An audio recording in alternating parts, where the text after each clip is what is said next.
सब कुछ के सृष्टिकर्ता, सर्वोन्नत और भीतिदायक प्रभु के अति परिशुद्ध नाम को सारी स्तुति, महिमा और आराधना हो। आमीन।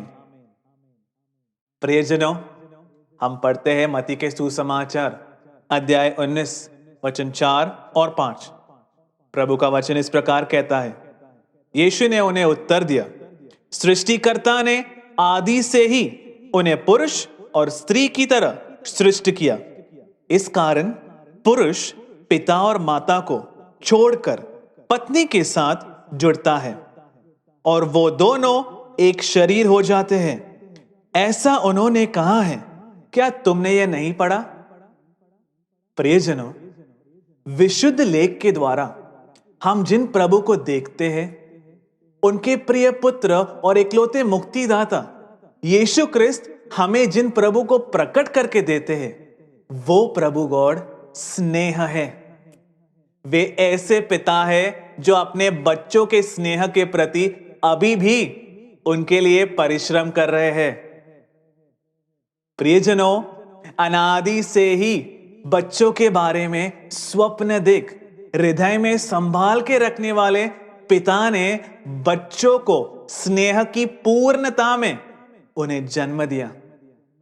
जब पिता के हृदय में बच्चों के लिए एक योजना या स्वप्न प्रज्वलित हुआ, तब पिता ने इस पृथ्वी पर अदन की वाटिका को बनाकर प्रभु के बच्चों को सृष्ट कर वहां बसाया। जब प्रभु के बच्चों की सृष्टि की थी, तब बच्चों के बारे में पिता के मन में एक स्वप्न था।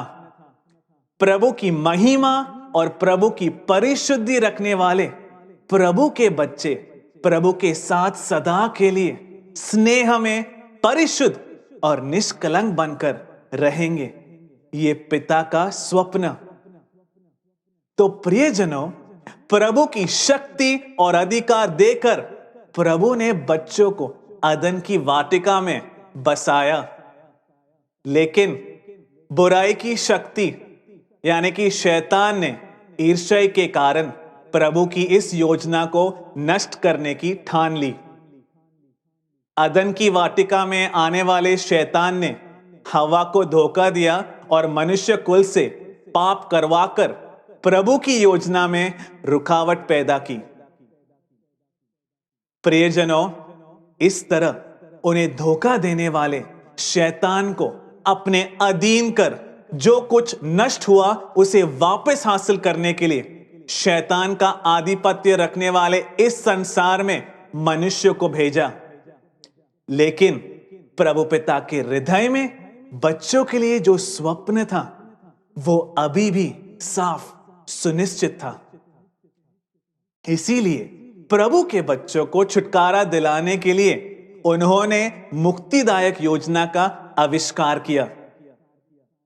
इस योजना के अनुसार ही उन्होंने पहले अब्राहम का चुनाव किया, याकूब में चुनाव पूरा हुआ, या फिर ऐसा कहे कि प्रभु की योजना के अनुसार चुने हुए प्रभु के बच्चों को याकूब से ही जन्म लेना था। ऐसा उन्होंने मन बनाया। प्रियजनों, दोबारा अनेक वर्षों के बाद प्रभु ने अपने पुत्र को मनुष्य के पापों का परिहार लेने के लिए इस पृथ्वी पर भेजा। 1500 वर्षों के इंतजार के बाद लगभग 2000 वर्ष पहले प्रभु के इकलौते पुत्र इस पृथ्वी पर आए, हमारे पापों को अपने ऊपर ढोया, पाप का परिहार किया और पापों के मोचन की मुक्ति हमें दी। फिर भी जब अदन की वाटिका में प्रभु ने बच्चों की सृष्टि की थी, तब उनके हृदय में जो स्वप्न था, वो अभी भी पूरा नहीं हुआ था। और ये इसीलिए नहीं कि यीशु क्रिस्त में क्षमता नहीं थी या योग्यता नहीं था, बल्कि ये पूरा होने का समय तब नहीं हुआ था। तो मनुष्य के बारे में प्रभु की सारी योजनाएं जब पूरी होती है, मनुष्य को जिस मुक्ति की प्रतिज्ञा प्रभु ने दी है, वो जब पूरी होती है, मनुष्य के विषय में प्रभु के जो सारे स्वप्न हैं वो जब पूरे होते हैं, वो समय अंत काल में होना चाहिए। इस मुक्ति को अपने पुत्र द्वारा हमें देने के लिए वो अपने पुत्र को दोबारा इस पृथ्वी पर भेजेंगे, ऐसी प्रतिज्ञा उन्होंने हमें दी है। तो प्रियजनों, इस मुक्ति के, इस योजना के पूर्तिकरण के लिए, बच्चों के लिए प्रभु के जो स्वप्न हैं उनके पूर्तिकरण के लिए इस अंतिम काल में इस मुक्ति के अवकाशियों को तैयार करने की आवश्यकता है, क्योंकि पहले आगमन में यीशु ख्रिस्त पापियों को ढूंढते हुए आए थे। उसके लिए तैयारी की आवश्यकता नहीं थी प्रियजनों, लेकिन उनके दूसरे आगमन में वो इसीलिए आ रहे हैं ताकि जो उनका इंतजार कर रहे हैं, तैयार होकर इंतजार कर रहे हैं, उन नीतिमानों को मुक्ति देने के लिए और पापियों को दंड देने के लिए यीशु ख्रिस्त के दोबारा हमारे सामने प्रकट होने से पहले उनके आगमन के विषय में एक वार्ता प्रघोषित किया जाना है। उन्हें स्वीकार करने के लिए एक समूह को तैयार करना है। संसार और पाप के मार्ग से उन्हें वापस लाकर स्वयं शुद्धिकरण करने वाले एक समूह को यीशु ख्रिस्त को स्वीकार करने के लिए तैयार करना है। प्रियजनों, शक्ति और महिमा के साथ आने वाले प्रभु के राज्य की ओर उन प्रभु के बच्चों के विचार और धारणाओं को मोड़ना है जो इस वक्त संसार और उसकी चिंताओं में लगी है। तो इस बड़ी प्रवृत्ति को करने के लिए प्रभु के पुत्र के प्रकट होने से पहले किसी को हमारे पास भेजा जाना है। इस तरह भेजे जाने वाले एक के बारे में विशुद्ध लेख में हम देख सकते हैं, वही है सद्वार्ता का दूत। प्रियजनों, प्रभु के बच्चों के विषय में प्रभु ने अपने हृदय में जो योजनाएं छिपी रखी है उन्हें प्रकट कर, प्रभु के राज्य के रहस्य प्रकट कर, प्रभु वचन में जो रहस्य छिपे थे उन्हें प्रकट कर प्रभु के पुत्र को स्वीकार करने के लिए, प्रभु के पुत्र के शासन के अधीन होकर अपने आप को स्वयं समर्पित करने के लिए एक समूह को तैयार करने की जिम्मेदारी के साथ प्रभु ने जिसे भेजा है वो सद्वार्ता का दूत है यशाया प्रवाचक या फिर जोसेफ पुन्नार। ये सद्वार्ता सिर्फ अंतिम काल में ही प्रघोषित किया जाता है। प्रियजनों, अनेक लोग सद्वार्ता जब से प्रीच किया जा रहा है तब से इसका परिहास करते हैं। इसका कारण क्या है कि वो नहीं जानते कि सद्वार्ता क्या है और उसमें प्रभु के रहस्य छिपे हैं। तो 2005 से ये सद्वार्ता इस संसार में प्रघोषित किया जा रहा है। 2000 वर्ष पहले यीशु ख्रिस्त ने प्रेरितों को इसीलिए भेजा था कि वो संसार में खोए हुए उनके भेड़ों को ढूंढ सके। और ये खोए हुए भेड़ों जब इकट्ठा की जाती है वो समय है अंतिम काल। इस तरह इकट्ठा करने के लिए प्रभु ने जिस संविधान को तैयार किया है वो है सियोन। इसीलिए ये प्रभु के राज्य का वार्ता सिर्फ अंतिम काल में प्रघोषित किया जाता है।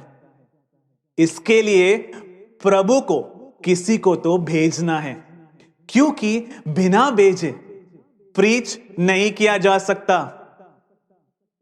प्रभु के वचन में हम पढ़ते हैं यशाया का ग्रंथ अध्याय 52 वचन 7 और 8। प्रभु वचन इस प्रकार कहता है, जो सद्वार्ता सुनाता है और समाधान प्रघोषित करता है, मुक्ति प्रघोषित करता है और कहता है कि तुम्हारे प्रभु राज्य करते हैं, उसके चरण पर्वतों पर कितने सुंदर हैं। प्रियजनों, सद्वार्ता के साथ प्रभु ने जिस दूत को भेजा है उसके सबसे प्रधान जिम्मेदारियां यह प्रभु वचन में कही गई है। उसे सद्वार्ता सुनाना है। सद्वार्ता क्या है? इसका एक दृष्टांत हमें 2000 वर्ष पहले मिला है, जब प्रभु के पुत्र बेतलहम में एक तबेले में एक गौशाले में जन्मे थे। तब स्वर्गदूतों के एक समूह ने चरवाहों को एक सद्वार्ता सुनाया था कि देखो, मुक्तिदाता अथवा क्रिस्त पृथ्वी पर जन्मा है।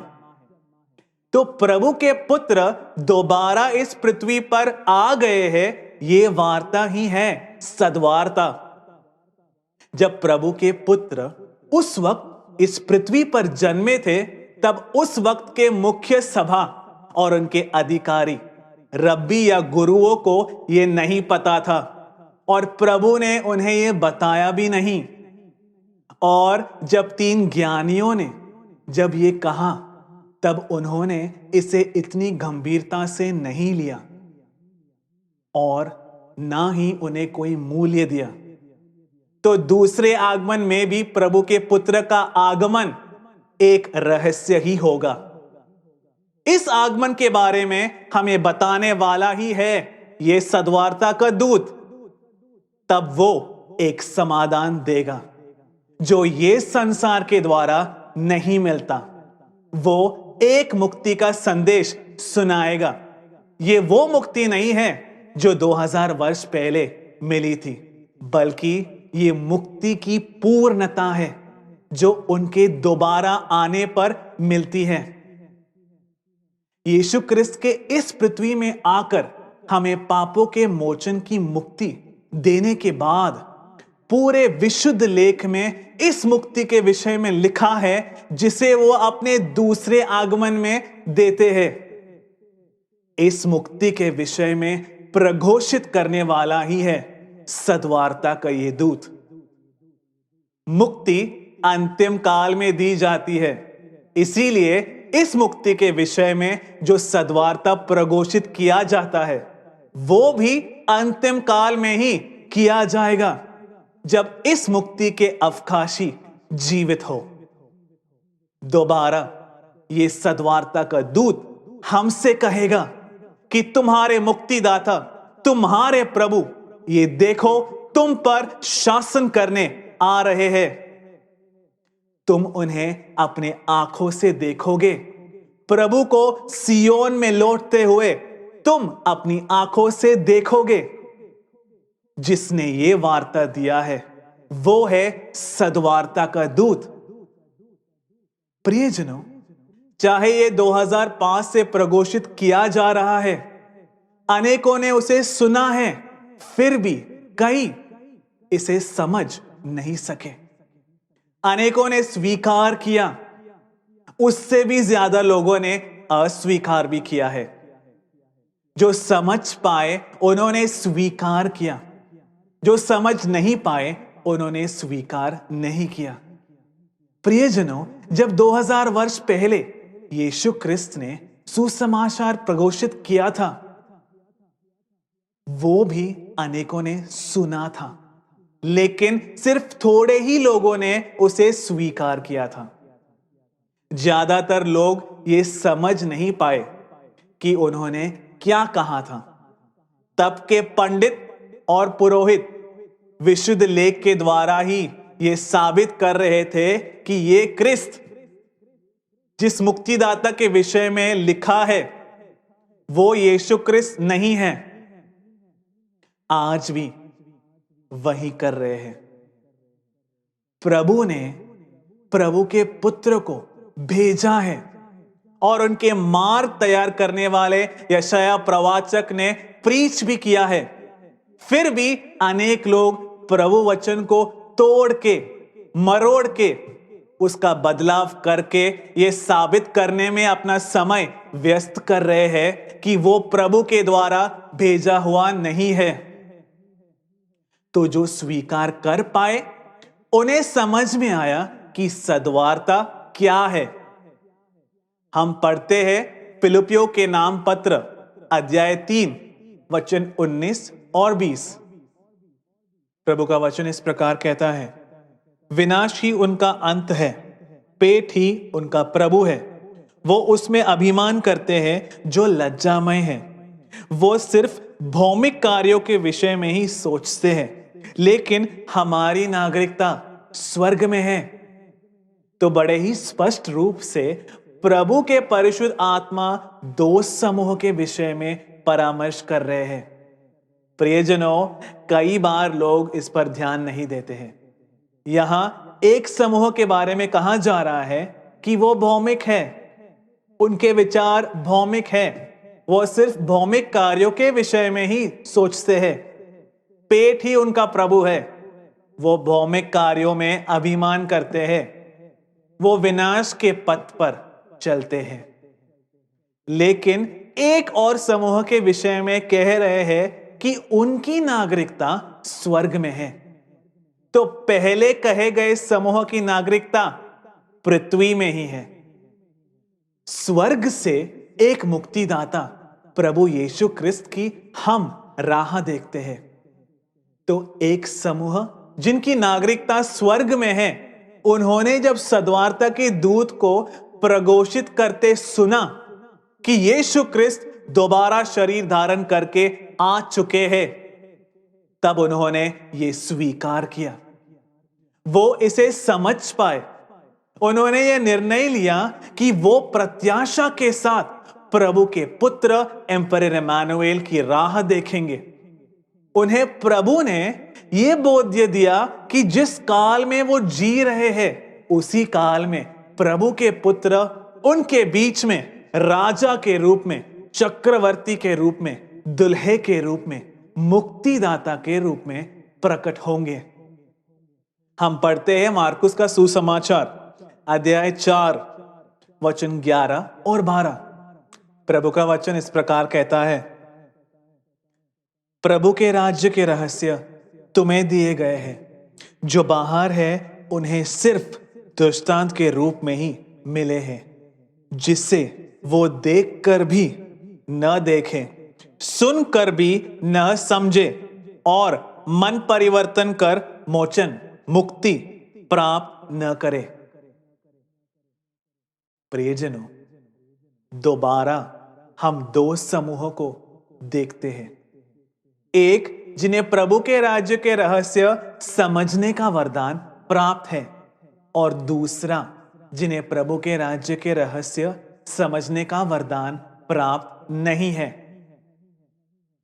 तो वो लोग ही सद्वार्ता को समझ सके और स्वीकार कर पाए जिन्हें प्रभु के राज्य के रहस्य समझने का वरदान प्राप्त था। तो जिन्हें यह वरदान नहीं मिला, वो चाहे जितने बार भी सद्वार्ता क्यों ना सुन ले, वो उसे समझ नहीं पाएंगे। हम पढ़ते हैं लूकस का सुसमाचार अध्याय 12 वचन 31 और 32। वचन इस प्रकार कहता है, तुम लोग उनके राज्य को ढूंढो। हमने कई बार इस वचन को पढ़ा है और सुना है। ये सब तुम्हें उसके साथ ही मिल जाएगा। क्या सब? खाने के लिए और पहनने के लिए? छोटे गण मत डरो, क्योंकि तुम्हें राज्य देने के लिए तुम्हारे पिता तुम पर प्रसन्न है। तो स्वर्गीय पिता एक छोटे समूह के लिए, जिनके वो पिता है, उन्हें राज्य देने के लिए सन्निगत है। प्रियजनों, प्रभु का राज्य ये कोई अवस्था नहीं जहां मृत्यु के बाद आत्मा जाती है। ये कोई प्रतीकात्मक संविधान या कोई आत्मीय रूप से टिके रहने वाला कोई संविधान नहीं है, या आत्मा की कोई अवस्था नहीं है। यही सब तो सारे पंडित कहते हैं। ये ऐसा कुछ नहीं है। प्रभु वचन स्पष्ट रूप से सिखाता है कि ये वास्तव में एक राज्य है, जिसे हम अमर और अनश्वर शरीर के साथ अपनाते हैं। ये अनंत काल तक बना रहता है। यह प्रभु का राज्य है।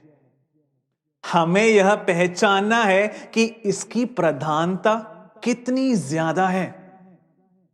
तो इस प्रभु के राज्य के विषय में जो वार्ता है वही है सद्वार्ता। महिमा और शक्ति के साथ आने वाले एक प्रभु के राज्य के विषय में यीशु क्रिस्त ने स्पष्ट रूप से विशुद्ध लेख में लिखा है। हम पढ़े मत्ती के अध्याय 24 और लूकस के अध्याय 21 में हम देखते हैं अनेक चिन्हों के विषय में वहां लिखा है।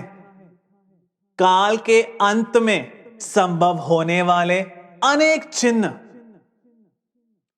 इन्हें कहने के बाद प्रभु कहते हैं, जब इन चिन्हों को देखो तो जान जाओ कि प्रभु का राज्य समीप है।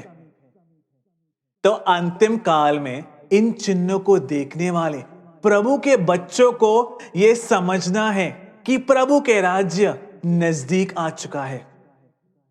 प्रभु के राज्य को स्वीकार करने के लिए एक समूह को तैयार करने के लिए जो वार्ता सुनाया जाता है वो है सद्वार्ता। जब इस सद्वार्ता के अवकाशियों ने इस सद्वार्ता को सुना, तब उन्होंने अपने जीवन की सारी प्राथमिकताओं को, अपने प्रायोरिटीज को बदल दिया। तब तक जो इस संसार के धन दौलत और महिमा को खोजते थे, संसार की प्रशंसा खोजते थे, जो सारे सुख और संसार की चीजों को खोजते थे, उन्होंने इस नश्वर संसार के राज्य को त्याग दिया और प्रभु के राज्य की ओर मुड़ गए। इसी को कहते हैं यथार्थ मन परिवर्तन। और सद्वार्ता को स्वीकार करने वालों में इसी मन परिवर्तन के फल प्रकट होने लगे। तब वह संसार के राज्य की प्रवृत्तियों को त्याग कर प्रभु के राज्य की ओर मुड़ गए। आज तक वो जिन्हें श्रेष्ठ समझते थे, उन्हें त्याग कर उनकी ओर ध्यान दिया जिन्हें प्रभु श्रेष्ठ समझते हैं। संसार की प्रशंसा त्याग कर प्रभु के द्वारा मिलने वाली महिमा की ओर ध्यान मोड़ा। ये उन्होंने किया जो समझ पाए। जो नहीं समझ पाए उन्होंने इसे दूषित किया। हम पढ़ते हैं प्रभु वचन में यूदस का पत्र अध्याय 1 वचन 10। वचन इस प्रकार कहता है, ये मनुष्य हर उस कार्य को दूषित करते हैं जो उन्हें समझ नहीं आता। तो जिन कार्यों को समझ नहीं पाते क्योंकि उन्हें प्रभु के राज्य के रहस्यों को जानने का वरदान नहीं मिला है, उनकी आंखें अंधी हो गई है, उनके कान बहरे हो गए हैं, हृदय कठिन हो गया है। इसीलिए वो उन हर कार्यों को दूषित करते हैं जिन्हें वो नहीं समझ सकते हैं। बिना विशेष बुद्धि के मृगों की तरह अपनी जन्म की वासना के कारण समझने वाले कार्यों के द्वारा वो मलिन हो चुके हैं। तो उन्होंने सिर्फ दूषित ही नहीं किया, बल्कि जन्म की वासना के कारण जो मृगों की क्षमता है, उन कार्यों के द्वारा वो मलिन हो गए हैं। प्रियजनों, इसीलिए जो इसे सुनकर नहीं समझ पाए वो ज्यादा कठिन हो गए। इस तरह जो कठिन हुए, उन्होंने एम्परर इमानुएल समूह के विरुद्ध या सियोन के विरुद्ध जो दोष लगाया है वो है कि सियोन कुटुंब के बंधन को तोड़ता है। प्रभु ने जिन्हें जोड़ा है वो उन्हें अलग करते हैं। वे जो नहीं समझ पाए उसके विरुद्ध कहा गया सिर्फ एक दूषण ही है ये। लेकिन सियोन कुटुंब के विषय में क्या सिखाता है? प्रियजनों, कुटुंब के विषय में सियोन का कोई अलग प्रबोधन नहीं है। प्रभु वचन कुटुंब के विषय में जो कुछ सिखाता है वही सियोन भी सिखाता है। जो प्रभु के होठों से निकला और विशुद्ध लेख में लिखा गया है, उसके विरुद्ध जो प्रबोधन होता है वही है एक दूसरा सुसमाचार। हमने पहले यह देखा है कि जो अन्य सभा सियोन के विषय में ऐसा कहते हैं वही एक दूसरा सुसमाचार सिखाते हैं। प्रियजनों, इसका न्यायीकरण करने के लिए वे कई बार कहते हैं कि यह सभा की परंपरा है या सभा को प्रबोधन देने का अधिकार प्राप्त है। चाहे जो भी कहा जाए, लिखे हुए प्रभु वचन के विरुद्ध जो भी कहे वो सत्य नहीं है। प्रभु वचन के अधीन या प्रभु वचन के नींव पर परंपराएं हो सकती है, प्रबोधन भी हो सकता है। तो प्रियजनों, वचन के विरुद्ध कुछ भी सियोन में नहीं है, क्योंकि सियोन स्पष्ट रूप से विश्वास करता है और सियोन को यह व्यक्त बोध्य प्राप्त है कि प्रभु वचन ही सत्य है। प्रभु के हर एक शब्द सही समय पर साबित होते हैं। यह प्रभु के बच्चों को उत्तम बोध्य है। प्रियजनों, प्रभु वचन या प्रभु के पुत्र की आत्मा ही सियोन पर शासन करते हैं और सियोन का नेतृत्व करते हैं। सियोन एम्परर इमानुएल समूह के नाम से जाना जाता है। इमानुएल प्रभु वचन ही है। तो जो प्रभु वचन चक्रवर्ती बना है उसी का समूह है एम्परर इमानुएल। लिखे हुए किसी भी प्रभु वचन के विरुद्ध ना तो सियोन ने कभी कुछ किया है और ना ही करेंगे। तो विशुद्ध लेख में कुटुंब के विषय में जो कुछ भी लिखा है उसी का सियोन पालन करता है और सिखाता है। जिनके अंदर प्रभु वचन है वही इसे समझ पाएंगे। इस वचन को समझने के लिए प्रभु ने जिन्हें ज्ञान दिया है सिर्फ वही इसे समझ पाएंगे, और जो प्रभु के पक्ष में रहकर सुनेंगे वही इसे स्वीकार कर पाएंगे। प्रियजनों, प्रभु वचन हमें कुटुंब के विषय में क्या सिखाता है? हम प्रभु वचन पढ़ते हैं उत्पत्ति का अध्याय 1 वचन 27 और 28। प्रभु वचन इस प्रकार कहता है, इस तरह प्रभु ने मनुष्य को अपने प्रतिरूप बनाया, उन्होंने प्रभु के सदृश्य में उन्हें बनाया, स्त्री और पुरुष के रूप में उनकी सृष्टि की। प्रभु ने उन्हें इस प्रकार अनुग्रहित किया, फलो फूलो, पृथ्वी पर भर जाओ और उसे अपने अधीन करो।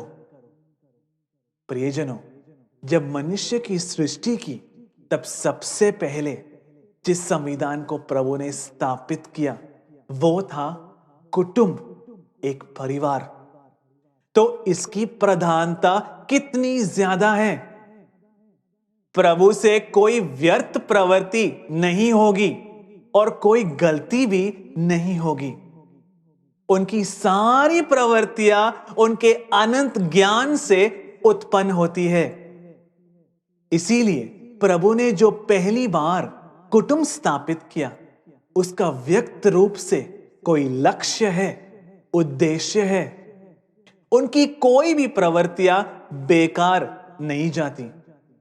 तो प्रभु का सबसे प्रधान संविधान है कुटुंब।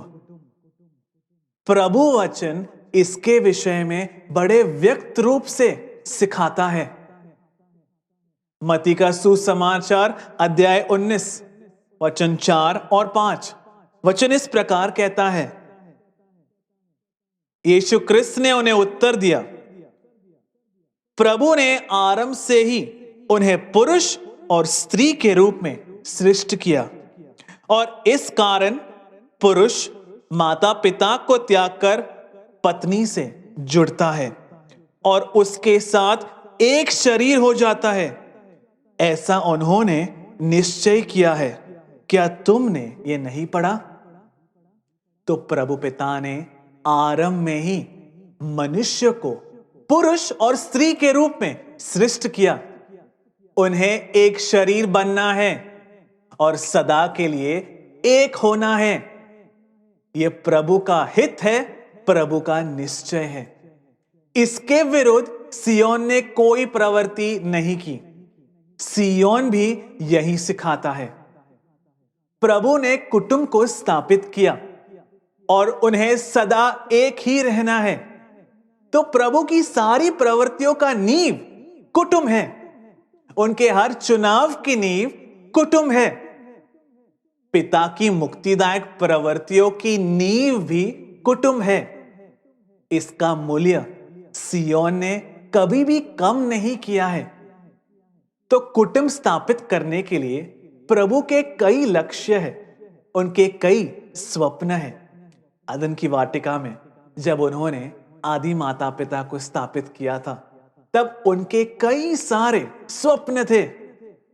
उनके बीच के स्नेह के बारे में, उनके बीच के लय के बारे में, उनके मन में बड़े स्वप्न थे। इन स्वप्नों को ही शैतान ने मनुष्य को धोखा देकर नष्ट किया। ये कुटुंब प्रभु पिता की इच्छा अनुसार पुनर्स्थापित नहीं हुआ। पूरे विशुद्ध लेख में कुटुंब के पुनर्स्थापित होने के विषय में लिखा है कि वो कब पुनर्स्थापित होगा, कैसे पुनर्स्थापित होगा।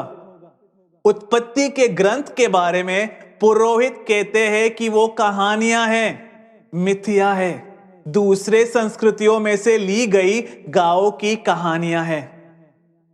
जब वो लोग इस तरह इसका तिरस्कार करते हैं, तब सिय्योन कहता है कि ये यथार्थ में प्रभु का सत्य वचन है, प्रभु की प्रवृत्तियां है। ऐसा विश्वास करने वाला समूह है सिय्योन। सिय्योन उत्पत्ति के पुस्तक को किसी कहानी की तरह नहीं, बल्कि सत्य वचन की तरह और पूरा होने वाले प्रवचन के ग्रंथ की तरह देखता है। इस संसार में और किसी भी समूह से ज्यादा प्रधानता सिय्योन कुटुंब को देता है। प्रियजनों, प्रभु ने मनुष्य की सृष्टि क्यों की? संसार के कई तत्वों के शास्त्रों को पढ़ने वालों ने कई उत्तर ढूंढे और प्रभु की सृष्टि कर्म का तिरस्कार किया। विशुद्ध लेख साक्ष्य देता है कि प्रभु ने मनुष्य को स्नेह करने के लिए सृष्ट किया। हम पढ़ते हैं इफिसियों के नाम पत्र अध्याय 1 वचन 4। प्रभु का वचन इस प्रकार कहता है, अपने सामने स्नेह में परिशुद्ध और निष्कलंक बनने के लिए संसार की स्थापना से पहले क्रिस्त में हमें चुना। तो प्रभु पिता के सामने अमर और अनश्वर शरीर के साथ स्नेह में परिशुद्ध और निष्कलंक बनकर अनंत काल तक प्रभु के सामने निवास करने के लिए, इस तरह पिता से स्नेह कर निवास करने के लिए हमारी सृष्टि की। इसीलिए बच्चों के बिना मांगे ही अपना सब कुछ वे देते हैं। तो प्रियजनों, जब हम कुटुंब के विषय में देखते हैं, तब कुटुंब को स्थापित करने का सबसे प्रधान लक्ष्य है स्नेह बांटना। एक दूसरे के साथ स्नेह बांटना ही कुटुंब को स्थापित करने का सबसे बड़ा लक्ष्य है। हम पढ़ते हैं इफिसियों के नाम पत्र अध्याय 5 वचन 22 से 29। प्रभु का वचन इस प्रकार कहता है, पत्नियों, तुम पतियों के उस प्रकार अधीन रहो जिस प्रकार प्रभु के हो, क्योंकि जैसे क्रिस्त अपने शरीर नामक सभा के शीर्ष है, वैसे ही पति पत्नी का शीर्ष है। क्रिस्त ही शरीर के मुक्तिदाता है। जिस तरह सभा क्रिस्त के अधीन है, उसी तरह पत्नियां हर कार्यों में पति के अधीन रहे। यही सिय्योन भी सिखाता है। पतियों, जिस तरह क्रिस्त ने सभा से स्नेह किया है और उसका शुद्धिकरण करने के लिए अपने आप को अर्पित किया है, उसी तरह तुम्हें पत्नियों से स्नेह करना है। उसने सभा को विशुद्ध करने के लिए जल से धोकर वचन से स्वच्छ बनाया है। ये उसे धाग या धब्बे से साफ कर महिमा पूर्ण रूप से अपने को प्रतिष्ठित करने के लिए और उसे कलंक रहित और परिशुद्ध बनाने के लिए ऐसा किया। इसी तरह पतियों को पत्नियों से अपने शरीर जैसा स्नेह करना है। जो पत्नी से स्नेह करता है वो अपने आप से स्नेह करता है। पति और पत्नी के बीच के स्नेह की आवश्यकता के बारे में, पति पत्नी के बीच जो स्नेह होता है उसके बारे में स्वर्गीय पिता का जो स्वप्न है उसके विषय में सिखाए जाने वाला स्थान है सिय्योन। पति पत्नी के संबंध को यीशु क्रिस्त और उनके सभा के संबंध से जोड़ा गया है। यीशु क्रिस्त है सभा के शीर्ष और उनके अव्यय है उनके सभा के अंग। तो यीशु क्रिस्त जिस प्रकार अपने सभा से स्नेह करते हैं उसी तरह पति को अपने पत्नी से स्नेह करना है। यह विशुद्ध लेख और सिय्योन सिखाता है। सभा जिस प्रकार यीशु क्रिस्त के अधीन है उसी प्रकार पत्नी को अपने पति के अधीन रहना है, ऐसा सिय्योन सिखाता है। इससे अलग और कोई सीख सिय्योन नहीं देता। तो दुल्हा और दुल्हन के संबंध में जैसे उष्मलता होती है वैसे ही पति और पत्नी के बीच होने की आवश्यकता के विषय में प्रभु वचन बड़े स्पष्ट रूप से सिखाता है। प्रियजनों, हम पढ़ते हैं प्रवक्ता के अध्याय 25 वचन 1।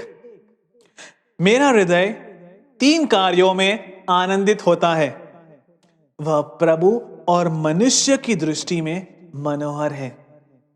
भाइयों के बीच की एकता, पड़ोसियों के बीच की मित्रता और पति पत्नी के बीच की लय।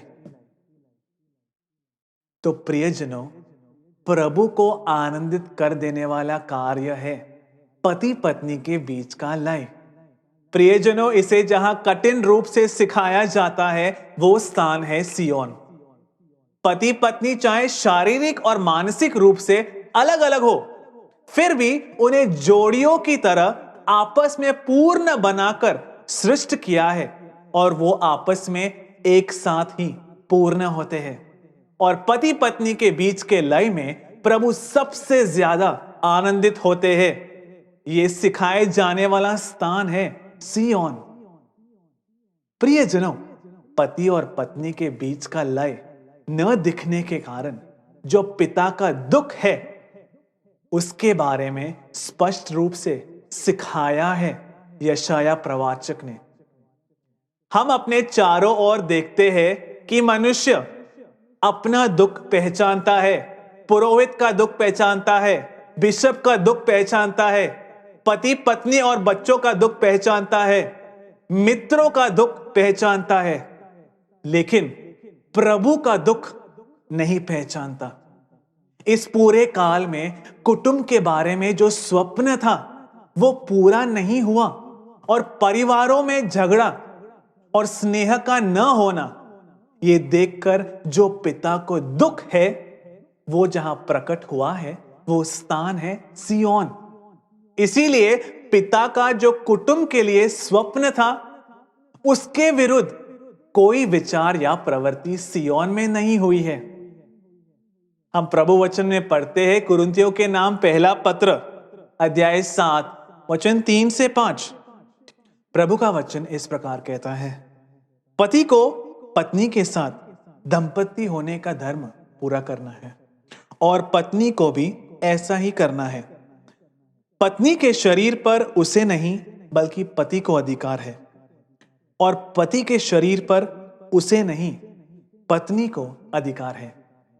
प्रियजनों, प्रभु ने मनुष्य को लैंगिकता के साथ ही सृष्टि किया है।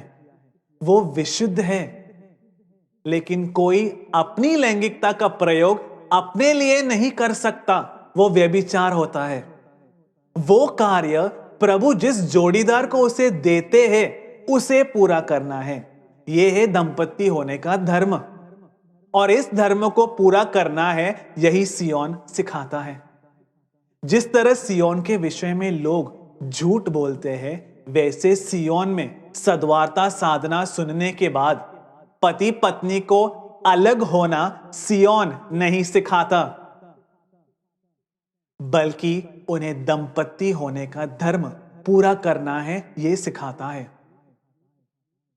प्रार्थना जीवन के लिए अगर दोनों एक साथ विचार करें, इसके अलावा और किसी भी कारण से उन्हें एक दूसरे का अवकाश नहीं ठुकराना है।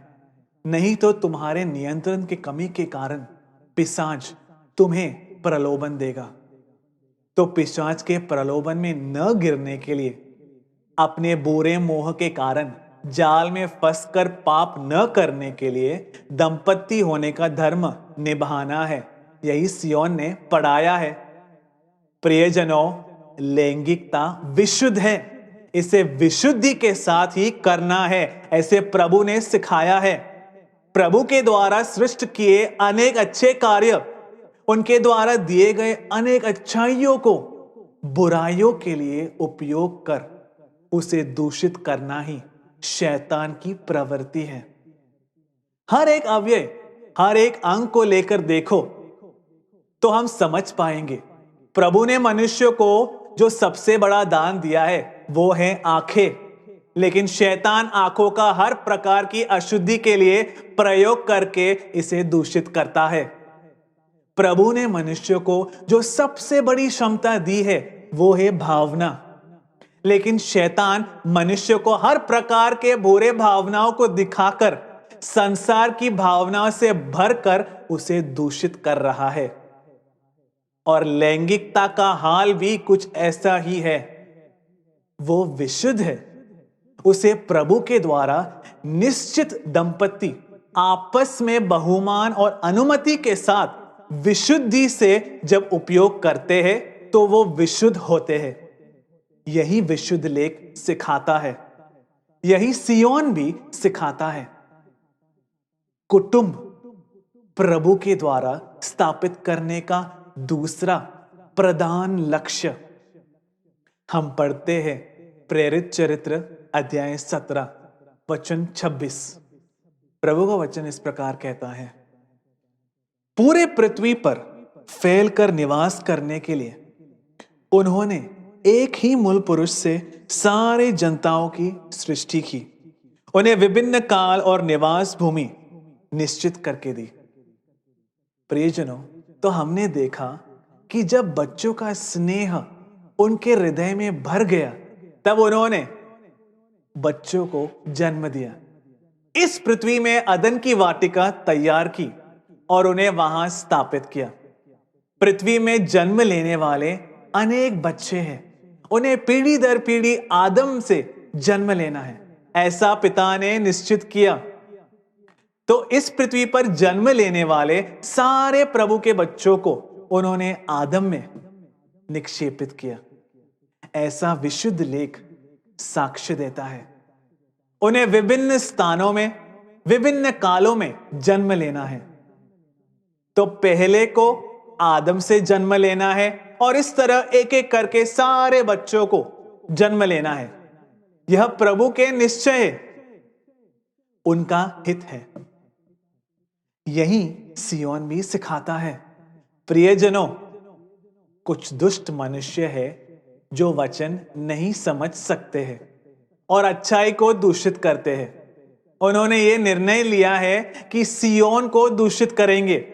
सिय्योन विश्वास को स्वीकार करने के बाद बच्चों को जन्म नहीं देना है, ऐसा वो कहते हैं। लेकिन सिय्योन ने ऐसा नहीं सिखाया है।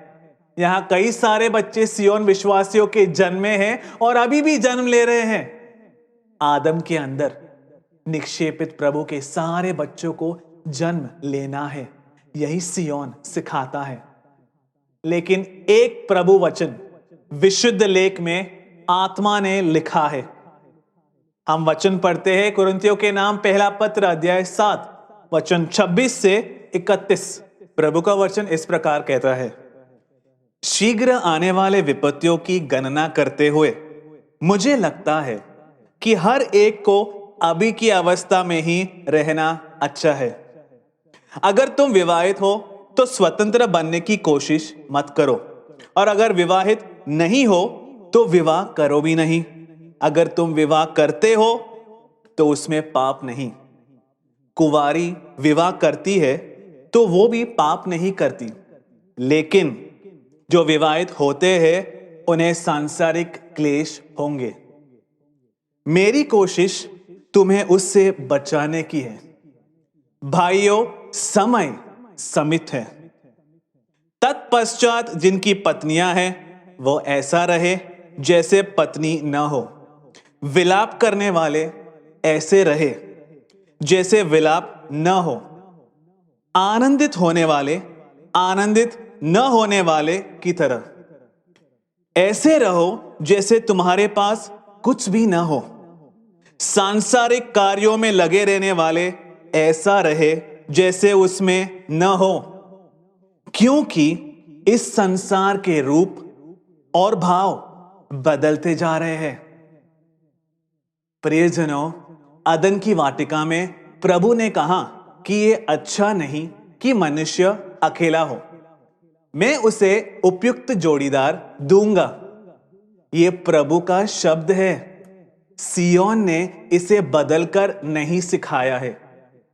लेकिन प्रियजनों, यहां हम देखते हैं कि अगर तुम विवाहित हो तो स्वतंत्र मत बनो, यानी कि पति पत्नी अलग न हो। और अगर विवाहित न हो तो विवाह करने की कोशिश भी न करो। प्रियजनों, ये कौन सा समय है? शीघ्र आने वाले विपत्तियों का हिसाब करते हुए। प्रियजनों, क्या है ये विपत्तियां? अभी तक किसी भी क्रिस्तीय पंडित ने यह नहीं समझा है कि ये क्या है। प्रियजनों, यह प्रभु का प्रबोधन नहीं बल्कि पौलुस का उपदेश है, ऐसे कई लोग सिखाते हैं। कई पंडित कहते हैं कि कुरिन्थियों के जगह पर कुछ दिक्कतें थी, मुश्किलें थी, जिनके परिहार के लिए पौलुस ने ऐसा कहा है। इनमें से किसी भी इस प्रभु वचन का रहस्य नहीं समझ पाए। यहां प्रभु कह रहे हैं कि एक समय है जब विवाह न करना ही अच्छा है, और यह भी कहा है कि विवाह करना पाप नहीं है। इसीलिए इस रहस्य को न समझने वाले सभा के पंडितों ने इस विषय में कुछ भी कह दिया तो प्रभु के वचनों में बदलाव नहीं आएगा। इसीलिए इस अध्याय में लिखा है, जो दैविक रहस्य, वो रहस्य जहां प्रकट किया गया है वो स्थान है सियोन। लेकिन यहां कभी भी विवाह मत करो ऐसा सियोन ने नहीं सिखाया। तो प्रियजनों, कुटुंब के विषय में प्रभु का लक्ष्य, कुटुंब के लिए प्रभु का हित और उनके स्वप्न वैसा ही जहां सिखाया और पढ़ाया जाता है वो स्थान है सियोन। लेकिन प्रियजनों, विवाह का बंधन कब अमान्य हो जाता है या फिर किस संदर्भ में प्रभु विवाह के मोचन की अनुमति देते हैं, ये हम आगे देखेंगे। सिर्फ इतना ही नहीं, सियोन कुटुंब के बंधन को तोड़ता है ऐसा दुष्ट प्रचार करने वाले सभाओं और व्यक्तियों का छिपा हुआ उद्देश्य और उनके द्वारा की जाने वाली प्रवृत्तियों की जांच हम करेंगे। कई बार सियोन को दूषित करने वाले ही कुटुंब को नष्ट करने की प्रवृत्ति करते हैं। इस विषय में आने वाले दिनों में हम देखेंगे। इसीलिए प्रियजनों, प्रभु ने इस अंतिम काल में हमें जो अनंत जीवन का सद्वार्ता दिया है और कुटुंब की पुनर्स्थापना के लिए प्रभु की प्रवृत्तियों को पहचानने के लिए, उन प्रवृत्तियों को स्वीकार करने के लिए और उनका अनुभव करने के लिए हृदय को खोलकर प्रभु का वचन को नजदीक आने के लिए प्रभु तुम्हें अनुग्रह प्रदान करे, ऐसा प्रार्थना करता हूं। प्रभु के अति परिशुद्ध नाम की सदा स्तुति और महिमा हो। आमीन।